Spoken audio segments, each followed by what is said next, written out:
நான் ஏற்கனவே சொல்லியிருக்கிறேன், நான் அரசியலும் கத்துக்குட்டி. அரசியலுக்கு வந்து 3 வருஷம் தான் ஆடுது. அதுவும் முதலமைச்சருக்கு முன்னாடி பேசுறது முதல் தடவை. ஏதோ அவருக்கு நம்ம சொல்லி 2 வார்த்தைகள் சொல்லி அவர் நம்மளை பற்றி பாராட்ட மாட்டார் நினச்சிட்டு நான் சொல்லலாம்னு நினச்சிட்டு இருந்தேன். 2 நிமிஷம் 3 நிமிஷம் முடிச்சிடுறேன். நான்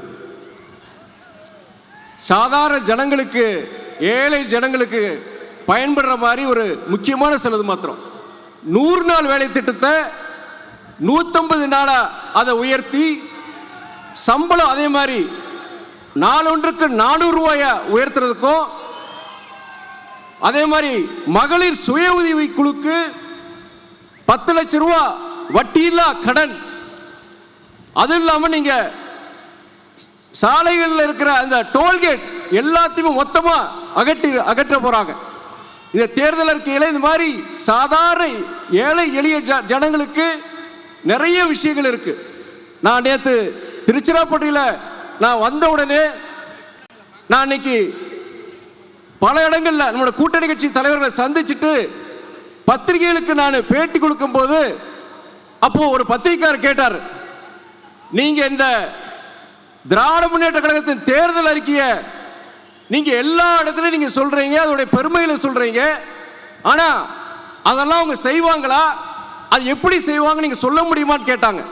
நான் ஒன்னே ஒன்று தான் சொன்னேன். நான் இதே கேள்வியை 1 வருஷத்துக்கு முன்னாடி நீங்க கேட்டீங்க, எல்லா இடங்களிலும் கேட்டீங்க.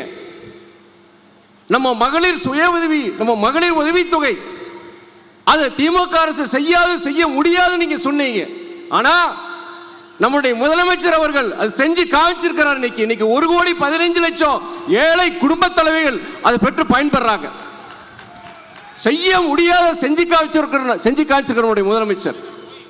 அதே போல நம்ம எவ்வளவு திட்டங்கள், கடுமையான நிதி நெருக்கடி, ஒன்றிய அரசு ஒத்துழைப்பு இல்ல இருந்த போதிலும் உங்களுக்கு மக்களை தேடி மருத்துவம், இல்லம் தேடி கல்வி, நிறைய திட்டங்கள் நம்ம கொண்டு வந்திருக்கிறாங்க அரசு.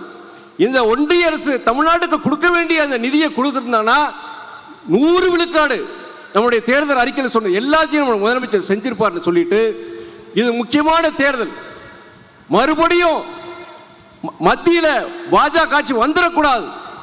ஏன்னா தமிழ்நாட்டுக்கு மறுபடியும் இந்த மாதிரி சிக்கல்களை ஏற்படுத்துவாங்க, ஆளுநர் மூலிய சிக்கல்களை ஏற்படுத்துவாங்க. நம்ம தமிழ்நாட்டுக்கு கிட்டத்தட்ட அந்த கடந்த புயல்லையும் அந்த வெள்ள அபாயத்திலையும் கிட்டத்தட்ட 37,000 கோடி தனிநபர் சொத்துக்களும் அரசாங்க சொத்துக்களும் போயிடுச்சு.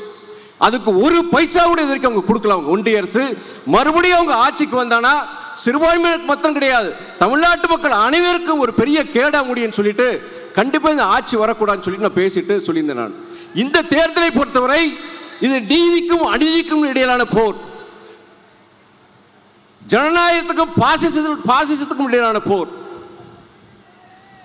சமத்துவத்துக்கும் மதவாதத்துக்கும் இடையிலான போர், தர்மத்திற்கும் அதர்மத்துக்கும் இடையிலான போர்.